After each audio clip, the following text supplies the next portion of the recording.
안녕하세요, 블랙사입니다.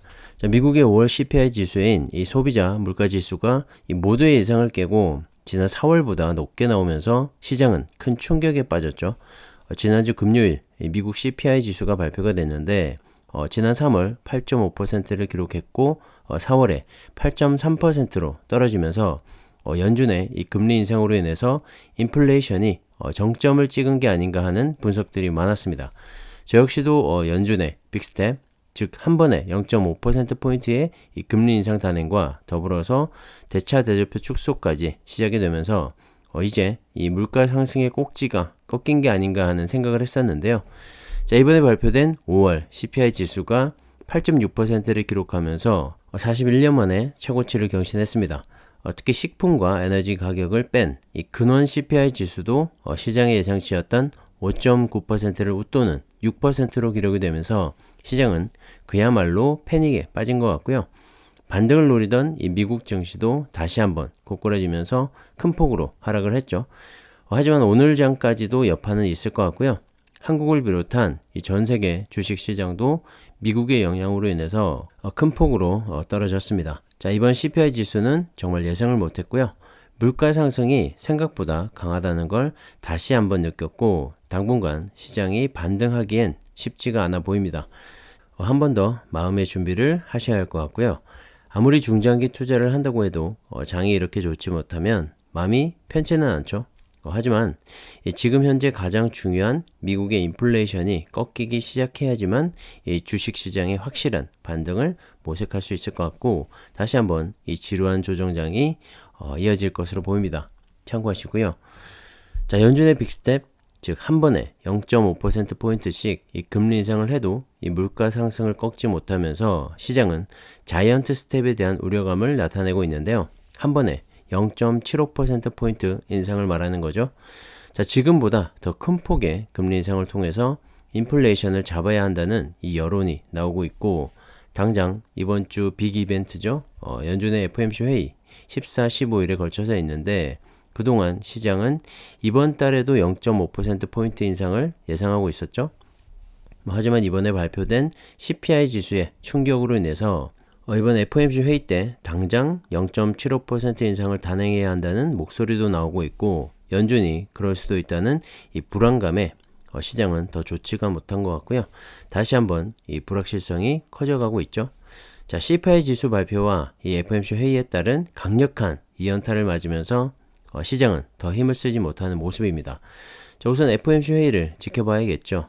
이번 회의 때 0.75% 인상을 하지 않더라도 0.75%포인트 인상에 대한 이 가능성은 열리게 된 셈이어서 시장이 가장 싫어하는 이 불확실성에 따라 당분간 주가는 지지부진한 흐름을 이어가지 않을까 생각을 합니다.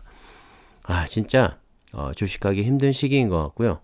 자, 이럴 때는 정말 잦은 매매보다 시장을 관망하면서 상승 때까지 기다려보는 것도 한 가지 방법일 것 같습니다.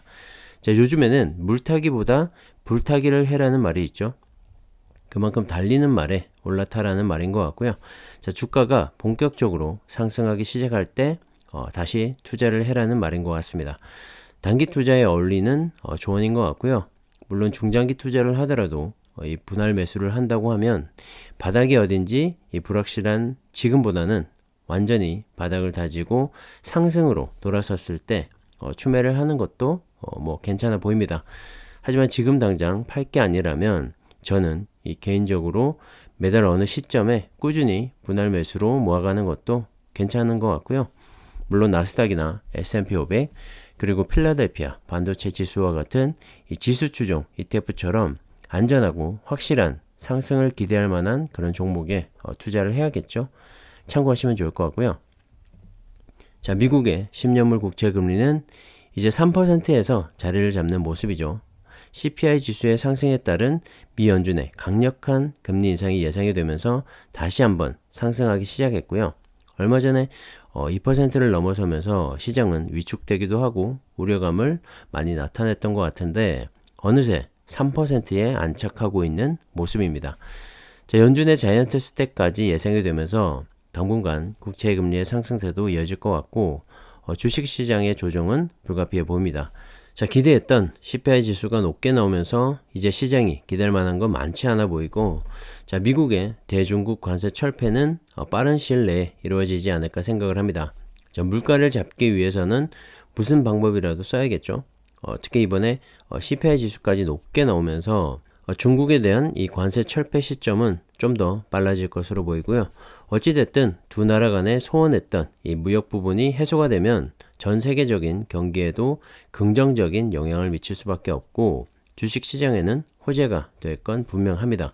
자, 거기에 대해서 러시아와 우크라이나 간의 전쟁도 하루빨리 끝이 났으면 하는데요. 자, CPI 지수가 높게 나온 만큼 지금 이 시점에서 시장이 당장 기대할 만한 건 이 두 가지 정도가 되지 않을까 생각을 합니다. 자, 1290원을 찍고 내려오던 원달러 환율이 다시 한번 크게 오르면서 이 정고점을 향해 달려가고 있죠. 자, 높은 환율은 국내 증시에서 이 외국인의 유입을 억제하는 효과가 있기 때문에 국내 시장은 좋지 않습니다.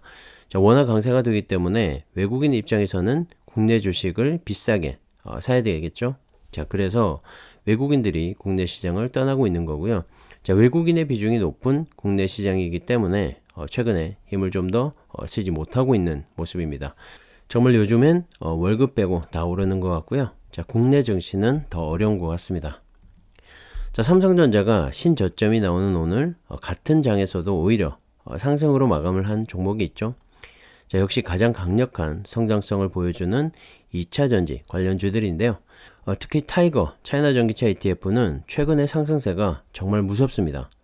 2만원이 넘었던 주가가 만원까지 반토막이 나면서 떨어지다가 최근에 50% 이상을 상승 중에 있죠. 자, 오늘도 코스피가 3% 넘게 빠지고 코스닥은 5% 가까이 빠졌는데 2.61% 상승으로 마감을 했습니다. 정말 무서운 상승세고요. 자, 그동안 충분히 조정을 받아왔었기 때문에 또 이런 장에서도 힘을 발휘하는 것 같고, 특히 중국의 전기차와 2차전지 관련주들이기 때문에 국내 증시나 국내 상황의 영향은 덜 받은 것 같죠. 자, 그래서 분산 투자가 중요하고 제가 항상 이 국내 2차전지와 함께 중국의 2차전지에도 꼭 투자를 하라고 말씀을 드리는 이유이기도 합니다. 자, 폭등 전에 수량을 더 늘리시라고 말씀을 드렸었는데요. ETF가 이 정도면 정말 폭등 수준인 것 같고 많이 올랐지만 중장기로 봤을 때 아직 한참을 더 갈 수 있다고 생각을 합니다. 자, 노후 자금이라고 생각하고 꾸준히 모아가시기를 다시 한번 추천드립니다. 자, 최근 차이나 전기차의 주가 상승에는 이 BYD의 주가 상승이 큰 역할을 하고 있는데요. 최근에 주가가 폭등을 하면서 시가총액이 사상 최고치를 경신하는 등 정말 잘 나가고 있죠. 중국 자동차 기업으로는 처음으로 시가총액이 1조 위안을 넘는 기업이 되었다고 하는데요. 자, CATL과 더불어서 중국의 전기차 시장과 2차전지 시장을 정말 씹어먹고 있는 중이고요. 강력한 이 중국의 내수 시장을 바탕으로 해외 수출도 늘어나고 있고 전기차와 2차전지를 둘 다 만들 수 있기 때문에 앞으로 이 BYD의 성장이 정말 기대가 되고 테슬라의 강력한 라이벌로 성장해 나가지 않을까 생각을 합니다. 자, 현재 전 세계 자동차 기업 시총 3위에 올라 있죠. 테슬라가 여전히 1위를 차지하고 있는 가운데 BYD의 성장세가 정말 무섭고요. 이 전기차와 2차전지만큼은 중국 시장을 꼭 가져가시라고 다시 한번 말씀을 드리고 싶습니다. 참고하시고요. 자, 국내 2차전지주들은 오늘 희비가 좀 엇갈렸는데 그래도 2차전지주들은 다른 종목들의 하락폭을 감안하면 나름 선방을 했죠. 특히 제가 양극재에 대해서 말씀을 드리면서 에코프로비언과 LNF에 대한 투자를 추천했었는데요. 자, 오늘 장에서 플러스권을 유지하다가 장막판에 보합 수준으로 끝이 났죠. LNF는 100원 상승을 하면서 강보합, 에코프로비엠은 400원 하락으로 약보합으로 마감을 하면서 정말 잘 버틴 하루였던 것 같고요. 앞으로도 이 두 종목의 상승은 가장 강력하지 않을까 생각을 합니다. 작년에 1조 원 수준이던 매출이 올해 각각 3조 원을 넘어설 것으로 예상이 되고요.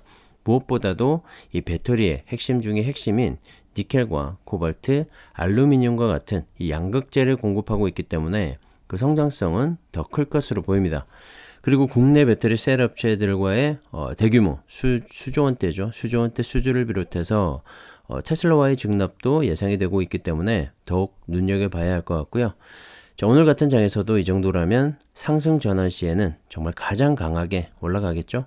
다시 한번 추천을 드리고 개별 종목이 부담스러우신 분들은 타이거, 2차전지 테마나 코덱스 2차전지 산업과 같은 ETF 투자도 있으니까요. 각자의 상황이나 투자 스타일에 맞게 선택하시면 좋을 것 같습니다. 자, 오늘은 여기까지 하겠습니다. 감사합니다.